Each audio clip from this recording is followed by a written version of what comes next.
Very good morning to your BSc student. Today we are going to discuss about gravimetric analysis, in which some basic part we have to completed at last lecture. काल आपण gravimetric analysis मधला जो काही part आहे तो काही part आपण इथे कंप्लीट केलेला आहे. तर त्याच्यामध्ये बघा स्टेप ऑफ ग्रॅव्हिमेट्रिक अनालिसिस हा जो पार्ट आहे आपण याचे डिटेल्स बघायचे आहे. तर बघा जे काही स्टेप ऑफ ग्रॅव्हिमेट्रिक अनालिसिस आहे त्याच्यामध्ये preparation of solution, precipitation, digestion, filtration, washing, drawing and weighing and calculation हा जो समजा पार्ट आहे हा पार्ट आपण काल इथे म्हणजे डिस्कस केलेला आहे. परंतु आज आपण त्याचं डिटेल बघणार आहे. तर बघा ग्रॅव्हिमेट्रिक अनालिसिस मधलं जे काही समजा कंटेंट आहे ते कंटेंटचं नाव आहे प्रिपरेशन ऑफ सोल्युशन. आपण हे वन बाय वन एक्सप्लेन करणार आहे. प्रिपरेशन ऑफ सोल्युशन हा पहिला पार्ट आहे टाइप्स मध्ये किंवा स्टेप मध्ये. तर बघा प्रिपरेशन ऑफ सोल्युशन म्हणजे काय. आता सगळ्यांनाच माहित आहे की पहिल्यांदा जेव्हा समजा एखादा एक्सपेरिमेंट आपण परफॉर्म करतो, when we have to performing in experiment at that situation first of all we have to prepare solution. How to prepare that, कशा पद्धतीनं ते प्रिपेअर करायचं, त्याच्यानंतर सोल्युशन कशा पद्धतीनं म्हणजे बनवायचं. तर त्याच्यासाठी नाही का पहिली जी काही समजा मेथड आहे, पहिलं जे काही स्टेप आहे हे आपल्याला करणं गरजेचं आहे. तर प्रिपरेशन ऑफ सोल्युशन मध्ये एखादा तुमच्याकडे जो काही समजा कंपाऊंड असेल, कंपाऊंड आणि तो कंपाऊंड कशामध्ये डिझॉल्व्ह होतो, कशा पद्धतीने डिझॉल्व्ह होतो, तो कम्प्लिटली सोल्युबल आहे की इनसोल्युबल आहे हे गोष्ट बघणं अतिशय गरजेचं आहे. त्याच्यासाठी नाही का पहिल्यांदा आपण प्रिपरेशन ऑफ सोल्युशन हे मेथड जस्ट म्हणजे अप्लाय करतो, इम्प्लिमेंट करतो फॉर फर्दर वर्किंग. म्हणजे त्याच्यानंतरच आपण बाकीचं जे काही वर्क असेल ते वर्क आपण कम्प्लीट करतो. तर बघा काय म्हटलं आहे की the given sample is dried and accurately weight. म्हणजे बघा एखादा कंपाऊंड असेल त्या कंपाऊंडचं जे काही समजा म्हणजे कम्प्लिटली तो ड्राय असणं अतिशय गरजेचं आहे. त्याच्यामध्ये कुठल्याच प्रकारचं मॉइश्चर नसलं पाहिजे. म्हणजे तो कम्प्लिटली काय असलं पाहिजे, ड्राईड असलं पाहिजे. त्याच्यानंतर आपण त्याचं काय करतो, वेइंग. म्हणजे त्याच्यानंतरच आपण त्याचं वेइंग करतो. जर मॉइश्चर त्याच्यामध्ये असेल तर आपण त्याचं वेट नाही करणार, कारण की आपल्याला पुढे ते वर्किंगसाठी थोडं फेवरेबल नाही राहणार. त्याच्यासाठी आपण तो कम्प्लिटली काय करतो, ड्राय करतो. The wet sample is dissolve in a suitable solvent. म्हणजे बघा आता काय म्हटलेलं आहे की जो काही सॅम्पल घेतलेला आहे म्हणजे कशासाठी, त्या एक्सपेरिमेंटसाठी, तो सॅम्पल जो आहे तो कम्प्लिटली सुटेबल सॉल्व्हंट मध्ये आपल्याला काय करायचं, डिझॉल्व्ह करायचा आहे. म्हणजे तो सुटेबल सॉल्व्हंट तुम्हाला घ्यावा लागेल. कशासाठी, तो हा जो सॅम्पल आहे किंवा जो कंपाऊंड असेल त्या कंपाऊंडला कम्प्लिटली डिझॉल्व्ह करण्यासाठी. आणि after than dissolve this solution it will be utilize for further working, आहे की नाही. जेव्हा समजा आपण हा सॅम्पल आपण काय करतो म्हणजे इम्प्लिमेंट करतो, अप्लाय करतो, म्हणजे आपण वर्किंगसाठी घेतो, ऍट दॅट सिच्युएशन त्याला सुटेबल सॉल्व्हंट मध्ये तुम्हाला काय करावं लागेल, तो डिझॉल्व्ह करावा लागेल. आणि डिझॉल्व्ह केल्यानंतर तो जो काही समजा कंपाऊंड असेल तो कंपाऊंड काय होईल माहिती आहे का, की कम्प्लिटली तो डिझॉल्व्ह होईल. आणि डिझॉल्व्ह झाल्यानंतर आपण त्याच्यामधले जे काही समजा आयन्स आहेत ते आयन्स सुद्धा त्याच्यामध्ये डिझॉल्व्ह होणं अतिशय गरजेचं आहे. आणि अशा प्रकारच्या प्रोसेसला आपण काय म्हणू, प्रिपरेशन ऑफ सोल्युशन. म्हणजे तो कम्प्लिटली डिझॉल्व्ह झालेला जो काही सोल्युशन असेल त्या सोल्युशनला आपण पुढच्या वर्किंगसाठी आपण इथे काय करू शकतो, म्हणजे इम्प्लिमेंट करू शकतो. अशा प्रकारे हे जे समजा मेथड आहे, पहिली जे मेथड आहे प्रिपरेशन ऑफ सोल्युशन. म्हणजे पहिल्यांदा आपल्याला कंपाऊंडला म्हणजे सोल्युबिलिटी आपल्याला चेक करावं लागेल की तो कम्प्लिटली सोल्युबल आहे की इनसोल्युबल आहे. अशा पद्धतीनं म्हणजे त्यालाच काय म्हणू आपण, प्रिपरेशन ऑफ सोल्युशन. हे पहिली मेथड झाली. त्याच्यानंतर बघा काय म्हटलेलं आहे की ह्या म्हणजे प्रिपरेशन ऑफ सोल्युशन मध्ये अजून काही वेगवेगळ्या प्रकारचे कंडिशन असतील ते सुद्धा आपल्याला म्हणजे ते अप्लाय करावं लागेल. कशासाठी, त्या अनालिसिससाठी. त्याच्यानंतर दुसरं जो काही समजा कंटेंट आहे याच्यामध्ये असं दिलेलं आहे की अजून काहीतरी प्रोसेस आहे. म्हणजे पहिली प्रोसेस अशी दिलेली आहे की व्हॉल्यूम ऑफ द सोल्युशन. काय म्हटलंय, volume of the solution. Volume of the solution use for precipitation, use for precipitation. म्हणजे बघा जे काही समजा व्हॉल्यूम असेल कशाचं तर सोल्युशन त्याचं यूज कशासाठी इथे करायचं आहे प्रेसिपिटेशनसाठी. म्हणजे प्रेसिपिटेशन प्रोसेससाठी आपल्याला त्या सोल्युशनचं काय करावं लागेल व्हॉल्यूम मेकअप करावं लागेल. म्हणजे जे काही समजा आपण ज्या अमाऊंट मध्ये ज्या क्वांटिटीमध्ये आपण जे काही वर्क करत आहे त्यासाठी आपल्याला त्याचं व्हॉल्यूम आपल्याला मेकअप करावं लागेल. After than we have to use for precipitation process. म्हणजे नंतर आपण प्रेसिपिटेशन प्रोसेससाठी ते आपण सोल्युशन युटिलाइज करू. त्याच्यानंतर दुसरी प्रोसेस आहे म्हणजे व्हॉल्यूम ऑफ प्रेसिपिटेशन. म्हणजे काय म्हटलेलं आहे बघा की suitable volume of the solution should be use that suit precipitation process. म्हणजेच जे काही समजा आता सोल्युशन आपण प्रिपेअर केलेलं आहे त्याला सुटेबल सोल्युशन असं म्हटलेलं आहे की suitable solution we can use. म्हणजे बघा चांगल्या प्रकारचं जे काही सोल्युशन असेल ते आपण पुढच्या प्रोसेससाठी आपण काय करतो वर्कआउट करतो इम्प्लिमेंट करतो. त्याच्यानंतर दुसरी जी कंडिशन दिलेली आहे दुसरी कंडिशन मध्ये काय म्हटलेलं आहे कॉन्सन्ट्रेशन ऑफ द सोल्युशन. काय म्हटलेलं आहे कॉन्सन्ट्रेशन ऑफ सोल्युशन. आता कॉन्सन्ट्रेशन म्हणजे काय नेमकं आता जो काही समजा एखादा कंपाऊंड असेल जे काही सोल्युशन असेल त्याचं कॉन्सन्ट्रेशन आपल्याला काय करावं लागेल चेक करावं लागेल. म्हणजे काय म्हटलंय बघा की the test sample should be diluted with solvent because precipitation is better dilute solution. म्हणजे बघा तो जो समजा कंपाऊंड आहे तो चांगल्या पद्धतीनं कशामध्ये तो डायल्यूट झालं पाहिजे. म्हणजेच एखादा हायली कॉन्सन्ट्रेटेड असेल म्हणजे त्याची इंटेन्सिटी जास्त असेल तर त्याची इंटेन्सिटी जर समजा कमी करायची असेल तर आपल्याला जनरली त्या कंपाऊंडला त्या सोल्युशनला डायल्यूट करावं लागेल. आणि after than dilute we have to use for further working आहे की नाही. तर बघा म्हणजे आता तुमच्या लक्षात आलं असेल की जे काही समजा सोल्युशन तुम्ही घेतले असेल त्यासाठी फॉर वर्किंग तर तो डायल्यूट असणं गरजेचं आहे. म्हणजे कशामध्ये तो डायल्यूट झालं पाहिजे हे अतिशय महत्वाची रिक्वायरमेंट आहे. त्याच्यानंतर बघा तिसरं जे काही समजा कंटेन आहे तिसरं कंटेन असं आहे कंडिशन अशी आहे पीएच ऑफ द सोल्युशन. आता पीएच ऑफ म्हणजे पॉवर ऑफ हायड्रोजन ॲटम आहे की नाही. म्हणजे त्याच्यामध्ये जे काही समजा सोल्युबिलिटीचं जे काही समजा कंटेन आहे ते सोल्युबिलिटी जो काही समजा हा फॅक्टर आहे हा अतिशय महत्वाचा आहे. कशासाठी फॉर फर्दर वर्किंग किंवा प्रेसिपिटेशनसाठी. म्हणजे हे पीएच सुद्धा चेक करणं अतिशय गरजेचं आहे. कशासाठी प्रेसिपिटेशनसाठी. लक्षामध्ये म्हणजे हे तीन जे काही समजा कंडिशन आहे हे तीन कंडिशन अतिशय महत्वाचे आहे. कशासाठी प्रिपरेशन ऑफ सोल्युशन म्हणजे व्हॉल्यूम ऑफ द सोल्युशन त्याच्यानंतर कॉन्सन्ट्रेशन ऑफ द सोल्युशन त्याच्यानंतर pH of the solution. These three factors are mostly responsible for further working of that experiment. अशा पद्धतीनं जे काही समजा पहिलं कंटेन आहे प्रिपरेशन ऑफ सोल्युशन हे तीन जे काही समजा फॅक्टर आहे हे अतिशय महत्वाचे आहे. त्याच्यानंतर दुसरा जो कंटेन आहे दुसरा कंटेन असा आहे की टेम्परेचर. आता बघा टेम्परेचर ऑफ द सोल्युशन त्याच्यानंतरचा कंटेन आहे टेम्परेचर ऑफ द सोल्युशन म्हणजे बघा म्हणजे टेम्परेचरचं सुद्धा आपल्याला म्हणजे या रिॲक्शनसाठी किंवा या वर्किंगसाठी किंवा या एक्सपेरिमेंटसाठी अतिशय महत्वाचं समजा गरज आहे.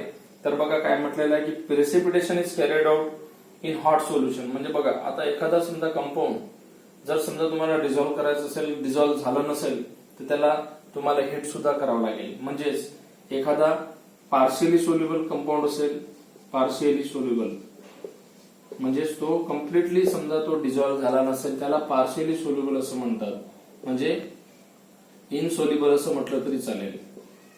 इनसोल्युबल सोल्युशन त्याला पार्शियली सोल्युबल म्हणून. म्हणजे बघा when we have to working at that situation we have to give one such type of solution when we have to heated that solution then and then some particles it will be dissolved, some ions it will be completely dissolved in that particular solution. म्हणजेच बघा after than heating म्हणजे जेव्हा आपण याला hit करू हिटच्या नंतर हा जो काही समजा याचे जे काही समजा काही आयन्स डिझॉल्व्ह झाले नसतील तर हिटच्या माध्यमातून त्याला आपल्याला डिझॉल्व्ह करता येईल. म्हणजे insoluble solution it will be completely dissolve when we have to provide a temperature at that particular solution. म्हणजे जेव्हा समजा आपण हीट प्रोव्हाइड करू तेव्हा तो सोल्युशन काय होईल कम्प्लिटली डिझॉल्व्ह होऊन जाईल त्याचे आयन्स डिझॉल्व्ह होईल. अशा प्रकारचा जो काही समजा कंटेन आहे किंवा अजून काय म्हटलेलं आहे की क्रिस्टलायझेशन बिकॉज म्हणजे कशासाठी हे टेम्परेचर आपण कशासाठी प्रोव्हाइड करत आहे तर because of crystallization increases in hot solution. म्हणजेच बघा याच्यामध्ये जे की समजा क्रिस्टल आहे ते क्रिस्टल जे आहे ते इन्क्रीज होईल कशामध्ये, हॉट सोल्युशन मध्ये. त्यासाठी टेम्परेचर ऑफ द सोल्युशन हा सुद्धा कंटेन अतिशय महत्वाचा आहे. त्याच्यानंतर नंतरचा कन्सेप्ट आहे प्रेसिपिटेशन. आता प्रेसिपिटेशन आपण 2-3 वेळेस आपण इथे म्हणजे वर्ड आपण ऐकलं असेल. प्रेसिपिटेशन म्हणजेच आपण याला पीपीटी असं कन्सिडर करू. प्रेसिपिटेशन. आणि प्रेसिपिटेशन कशाला म्हणायचं की जो समजा एखादा समजा कंपाऊंड जर डिझॉल्व्ह म्हणजे समजा आपण सेपरेट करत असेल तर जे काही सेपरेटिंग फनेल आहे त्या सेपरेटिंग फनेल मध्ये जो कंपाऊंड असेल, जो कंपाऊंड आपण काय केलं असेल, सेपरेटिंग फनेल अशा पद्धतीने राहील.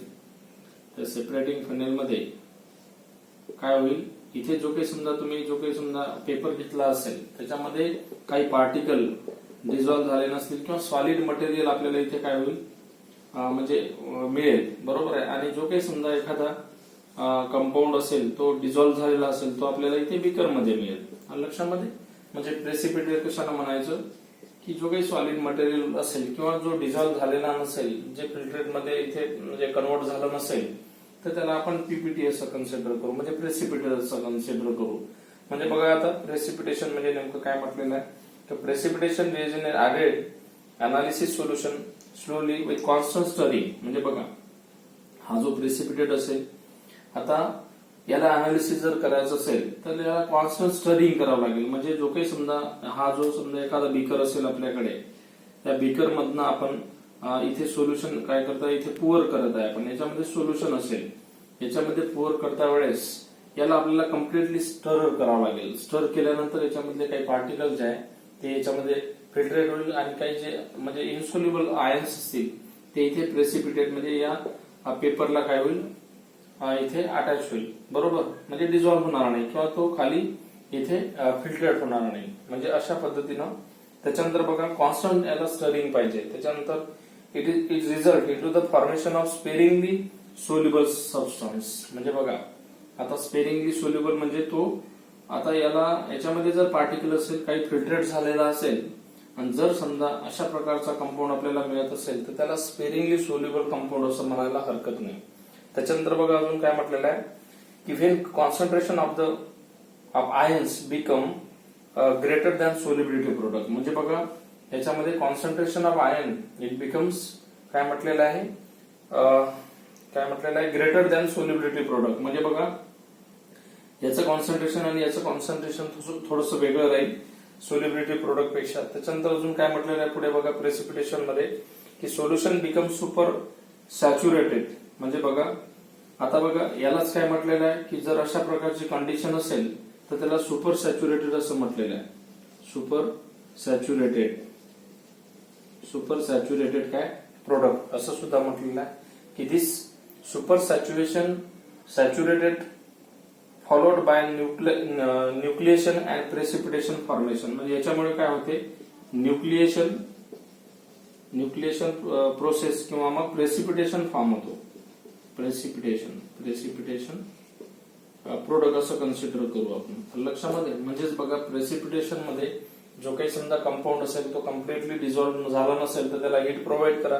हीट प्रोव्हाइड केल्यानंतर काही प्रमाणात तुम्हाला प्रेसिपिटेट मिळेल आणि काही प्रमाणात तुम्हाला फिल्ट्रेट मिळेल. अशा प्रकारच्या कंडिशनला सुपर सॅच्युरेटेड न्यूक्लिएशन प्रोसेस असं सुद्धा म्हटले जाते. आणि त्याच कंडिशनला this overall phenomena is called as काय प्रेसिपिटेशन प्रोसेस. म्हणजे याला आपण पीपीटी असं कन्सिडर करू. त्याच्यानंतर बघा लगेच आपण दुसऱ्या कन्सेप्ट कडे इकडे वळू. काय म्हटलंय बघा preparation favourable condition for precipitation formation. आता बघा कोणकोणते समजा कंडिशन आहे की जे प्रेसिपिटेट साठी सुटेबल आहे. म्हणजे आपण असं कन्सेप्ट म्हणजे डिस्कस करू. Favourable condition for precipitate formation. Precipitate formation म्हणजे बघा हे प्रोसेस आपण अप्लाय करता वेळेस कोणकोणत्या महत्वाच्या कंडिशन्स आहे की ते कंडिशन आपण अप्लाय केल्यानंतर जो काही समजा प्रेसिपिटेट आहे तो आपल्याला सुटेबल कंडिशन मध्ये मिळेल. तर पहिली कंडिशन अशी आहे की आपण असं कन्सिडर करू precipitate should be carried out in dilute solution. म्हणजे बघा जो काही समजा कंपाऊंड असेल it will B carried out म्हणजे कशा प्रकारे वर्किंग झालं पाहिजे की तो डायल्यूट सोल्युशन असणं गरजेचं आहे. म्हणजे पहिली रिक्वायरमेंट काय की तो डायल्युटेड असणं गरजेचं आहे. डायल्यूट सोल्युशन कशा प्रकारचं असणं गरजेचं आहे की तो कम्प्लिटली डायल्यूट असणं अतिशय गरजेचं आहे. दुसरी कंडिशन बघा precipitation should be carried out by using hot solution. म्हणजे बघा आता जे काही समजा याच्यामधलं जे प्रेसिपिटेट आहे म्हणजे पीपीटी असं कन्सिडर करू it will B diluted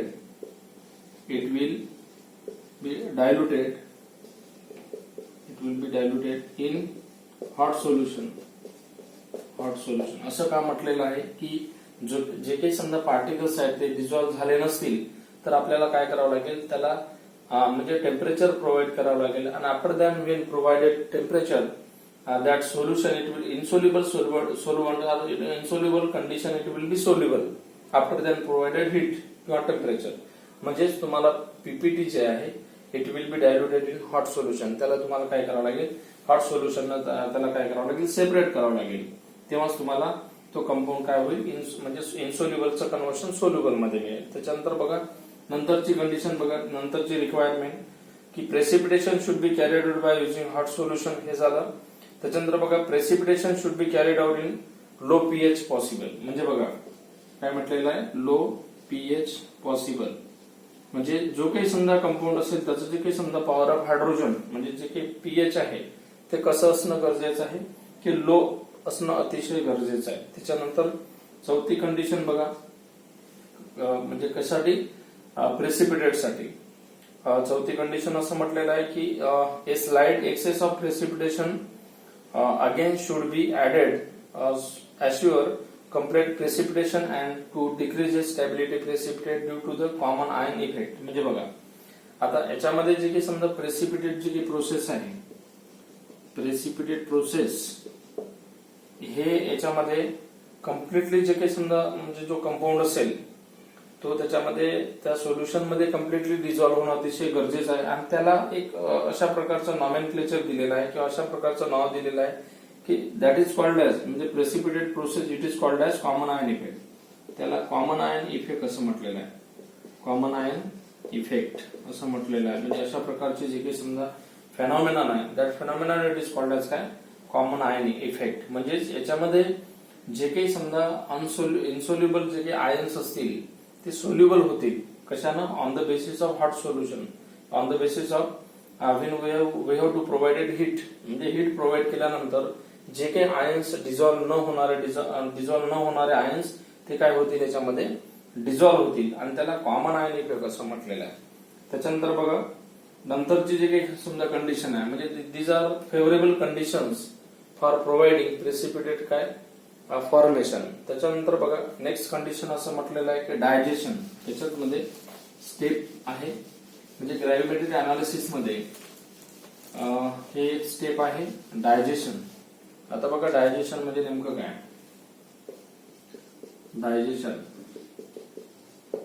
digestion मध्ये सुद्धा हिटिंग प्रोसेस आहे. म्हणजे प्रोव्हाइडेड टेम्परेचर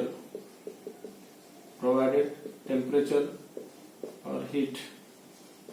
म्हणजे आता डायजेशन प्रोसेस म्हणजे इन शॉर्ट मध्ये सांगतो तुम्हाला म्हणजे एखादा समजा इन्सोल्युबल कंपाऊंड असेल पार्टिकल असेल किंवा आयन्स असेल आपण त्याला हीट प्रोव्हाइड केल्यानंतर म्हणजे बघा अशा प्रकारचं एक म्हणजे कंटेनर एक कंडिशन असेल एक प्रोसेस आहे की जो समजा एखादा कंपाऊंड असेल इथे समजा एक बीकर आहे या बीकर मध्ये आपल्याला जो कंपाऊंड डिझॉल्व्ह होत नसेल त्याला आपल्याला काय करायचं आहे एका बीकर मध्ये इथे काय करायचं आहे ठेवायचं आहे आणि या बीकर मध्ये तो कंपाऊंड जो असेल म्हणजे इन्सोल्युबल कंपाऊंड असेल काही पार्टिकल असेल काही आयन्स असतील ते एका या बीकर मध्ये काय करावं लागेल तुम्हाला पोअर करावं लागेल. त्याच्यानंतर बघा हे जो काही मोठा बीकर आहे या मोठ्या बीकर मध्ये तुम्हाला इथे वॉटर काय करावं लागेल ऍड करावं लागेल. म्हणजे याला डायरेक्ट हिटिंग नाही करायचं on the basis of we have to provided heat. म्हणजे आपण हीट तर प्रोव्हाइड करत आहे याला परंतु आपल्याला याला प्रोटेक्शन सुद्धा काय करावं लागेल, प्रोव्हाइड करावं लागेल, म्हणजे जेणेकरून हा जो समजा बीकर आहे हा ब्रेकेज झाला नाही पाहिजे. तर त्यासाठी तुम्हाला बघा इथे काय म्हटलेलं आहे, याच्यामध्ये जे काही समजा कंपाऊंड आहे याला वॉटर बाथ असं कन्सिडर करू. हा जो आहे हा बाहेरून जो असेल तो वॉटर बाथ. त्याच्यानंतर हे जे वॉटर बाथ आहे याच्यामध्ये काय असेल, वॉटर. त्याच्यानंतर बघा हा जो समजा कंपाऊंड आहे याच्यामध्ये दोन प्रकारची कंडिशन आहे. पहिली कंडिशन म्हणजे अशा प्रकारची की हा जो समजा प्रेसिपिटेट आहे, हा प्रेसिपिटेट. आता तुमच्या लक्षात आलं असेल की प्रेसिपिटेट जो असेल तो सॉलिड फॉर्म मध्ये असेल, त्याला आपण इनसोल्युबल कंपाऊंड असं कन्सिडर करू, इनसोल्युबल कंपाऊंड. आता बघा आपल्याला त्याला काय करायचं आहे, हिटच्या माध्यमातून किंवा टेम्परेचरच्या माध्यमातून जेव्हा समजा आपण हिट प्रोव्हाइड करू त्यावेळेस हा जो समजा कंपाऊंड आहे हा कम्प्लिटली या वॉटरमध्ये काय होईल, डिझॉल्व्ह होईल. म्हणजेच हा जो समजा याला या कंडिशनला मदर लिक्वर असं म्हटलेलं आहे, मदर लिक्वर. म्हणजे बघा हा जेव्हा समजा आपण हीट प्रोव्हाइड करू at that situation this precipitate or this solid material it will B easily converted in solution and that particular total compound it will B soluble. म्हणजे बघा हा जेव्हा समजा हीट प्रोव्हाइड करू तर हा पूर्ण कंपाऊंड इथे काय होईल, सोल्युबल होईल. कशाच्या माध्यमातून, ऑन द बेसिस ऑफ काय, हीट. म्हणजे या प्रोसेसलाच काय म्हणतात, डायजेशन असं म्हटलं आहे. म्हणजे जे काही समजा आयन्स असतील, आयन्स किंवा जे काही पार्टिकल्स असतील सॉलिड फॉर्म मध्ये, त्याला आपल्याला हीट प्रोव्हाइड करून किंवा टेम्परेचरच्या माध्यमातून त्याला हीट केल्यानंतर, म्हणजे टेम्परेचर प्रोव्हाइड केल्यानंतर काही प्रमाणात किंवा काही वेळेनंतर आफ्टर दॅन 30 मिनिट्स, म्हणजे जवळपास 30 मिनिट जरी समजा आपण त्याला हीट केलं तर हा जो समजा सॉलिड मटेरियल आहे it will B easily converted into liquid. म्हणजे या प्रोसेसला डायजेशन प्रोसेस असं म्हणतात. आलं लक्षामध्ये. त्याच्यानंतर बघा नंतरचं जे काही समजा कन्सेप्ट आहे, आणि बघा हे जे प्रोसेस आहे या प्रोसेसला ओसवर्ड रिपेनिंग प्रोसेस असं म्हटलेलं आहे. ओसवर्ड रिपेनिंग म्हणजेच this process it will be once again consider as a Ostwald ripening. त्याच्यानंतर नंतरचा कन्सेप्ट असा आहे, नेक्स्ट कन्सेप्ट, नंतरचा कन्सेप्ट बघू आपण.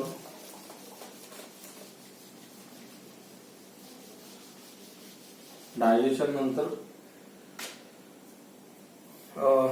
Impurity in the precipitate. नंतरचा कन्सेप्ट आहे इम्प्युरिटीज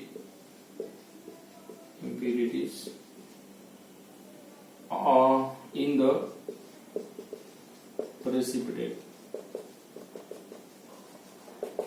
आता बघा जेव्हा समजा आपण एक्सपेरिमेंट वर्कआउट करू, एक्सपेरिमेंट परफॉर्म करू, at that situation we have to given in that product different types of impurities. म्हणजे आपल्याला जो काही समजा कंपाऊंड मिळत असेल त्याच्यामध्ये भरपूर काही इम्प्युरिटी असतात आणि त्याला क्रिस्टलायझेशनच्या माध्यमातून आपल्याला काय करता येईल, ते सेपरेट करता येईल on the basis of impurity in the precipitate. म्हणजे प्रेसिपिटेट मधली इम्प्युरिटी आपल्याला काय करता येईल, त्याला आपल्याला रिमूव्ह करता येईल when we have to provided crystallization process. म्हणजे क्रिस्टलायझेशनच्या नंतर इम्प्युरिटी आपल्याला इथून काय करता येईल, रिमूव्ह करता येईल.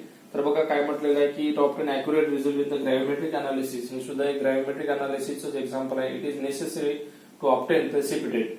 म्हणजे बघा काय म्हटलं आहे, it high degree of purity. म्हणजे बघा जेव्हा समजा आपण अशा प्रकारची जे काही समजा सिस्टीम अप्लाय करू at that situation we have to given pure compound. म्हणजे आपल्याला प्युअर कंपाऊंड जर मिळवायचं असेल, हाय डिग्री ऑफ प्युरिटी म्हणजे प्युरिफाय जर करायचं असेल तर काय प्रोसेस करावं लागेल, तर precipitation it will be separated. म्हणजे बघा जो काही समजा पीपीटी मिळालेला आहे त्याला आपल्याला काय करावं लागेल, सेपरेट करावं लागेल. Separation process we have to apply. Then filtration. म्हणजे बघा सेपरेशन तर करालच परंतु फिल्ट्रेशन सुद्धा करावं लागेल. फिल्ट्रेशन कशासाठी, फॉर इम्प्युरिटी रिमूव्हिंग. त्याच्यानंतर काय म्हटलेलं आहे, solution it will B impure. जर समजा एखादा सोल्युशन इम्प्युअर असेल तर सेपरेशन करा, नंतर फिल्ट्रेट करा, किंवा मग क्रिस्टलायझेशन प्रोसेस. क्रिस्टलायझेशन प्रोसेस हे सुद्धा तुम्हाला अप्लाय करावं लागेल. आणि ही सुद्धा सेम टू सेम डायजेशन सारखी सिस्टीम आहे. जो कंपाऊंड असेल त्याला तुम्हाला वॉटरमध्ये काय करावं लागेल, ज्या सोल्युशन मध्ये तुम्हाला डिझॉल्व्ह करावं लागेल. काही आयन्स डिझॉल्व्ह होत नसेल तर तुम्हाला डायजेशन प्रोसेस सारखंच क्रिस्टलायझेशन प्रोसेस आहे, याला सुद्धा हिट करावं लागेल. आणि after than heating impurity it will be separated. नंतर त्याला फिल्टर करा. म्हणजे पहिल्यांदा काय करावं लागेल, म्हणजे हे तिन्ही प्रोसेस तुम्हाला अप्लाय करावं लागेल, क्रिस्टलायझेशन, सेपरेशन आणि filtration. Then and then you have to get purified product. म्हणजे त्याला पीपीटी सुद्धा म्हणू आपण. म्हणजे तुम्हाला जर समजा क्रिस्टलायझेशन प्रोसेस अप्लाय करायचे, फिल्ट्रेशन अप्लाय करायचे, सेपरेशन अप्लाय करायचं असेल तर इम्प्युरिटी सहजपणे आपल्याला काय करता येईल, impurity it will be removed. Impurities removed on the basis of this 3 factors. या 3 फॅक्टरच्या माध्यमातून आपल्याला इम्प्युरिटी काय करता येईल, रिमूव्ह करता येईल. Remaining part we have to discuss later. Remaining part आपण नंतरच्या लेक्चरला बघू. थँक्यू.